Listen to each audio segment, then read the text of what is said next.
Salutations à tous et bienvenue dans Motor Vector. Aujourd'hui, petite astuce, petit pense-bête, on n'y pense pas souvent, c'est les lave-phares. Voilà, quand vous avez des feux au xénon, en fait, vous êtes obligé d'avoir des lave-phares qui sortent quand vous mettez du lave-glace. Et moi en fait j'avais pas trop fait attention à tout ça, c'est un ami qui m'en a parlé l'autre jour et du coup je me suis dit tiens c'est bizarre, j'ai jamais vu les trucs sortir, qu'est-ce que c'est que ces bazars. Du coup je vais vous montrer, voilà il y a un fusible, c'est le numéro 18. Première ligne, deuxième ligne, 1, 2, 3, 4, 5.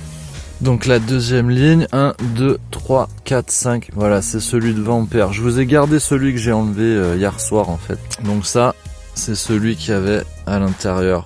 Il était claqué, cramé, claqué.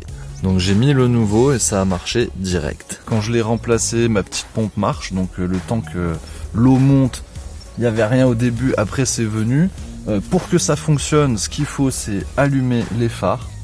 Voilà, très important. Si vous les allumez pas, il n'y a que le lave-glace en fait du pare-brise qui marche. Donc c'est pour ça que je vous le dis si jamais vous essayez. Et si vous avez des feux classiques, ne cherchez pas, il n'y a pas de lave-phare. Comme ça les choses sont dites.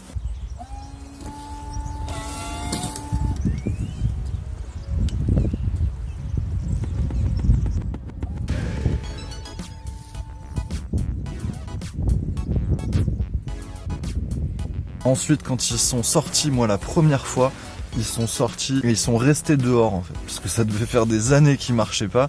Donc la tige en plastique, il y a la petite rainure là, elle était pleine de terre et tout, de poussière, donc ça grippait. J'ai juste bien essuyé, humidifié, j'ai mis un petit coup de W40.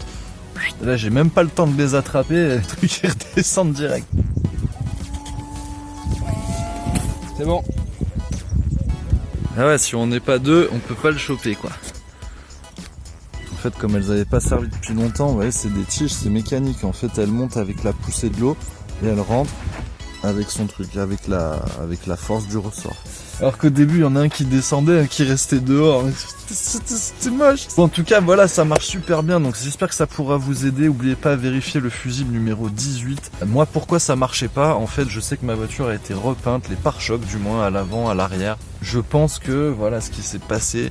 C'est vrai que quand j'ai eu la voiture, je mettais du lave-glace, il coulait tout par terre. Donc en fait, t'as l'espèce d'entonnoir qui va dans le réservoir du lave-glace qui était complètement déboîté, les gars, je sais pas ce qu'ils avaient foutu. Je me suis retrouvé à réparer ça, donc à remplir de lave-glace. Le lave-glace marchait à nouveau, nickel et tout. J'avais jamais fait attention au lave-phare, donc je me dis qu'à mon avis, ça faisait plusieurs personnes, du moins depuis que ça a été repeint, ça faisait un bon moment qu'ils n'avaient pas fonctionné.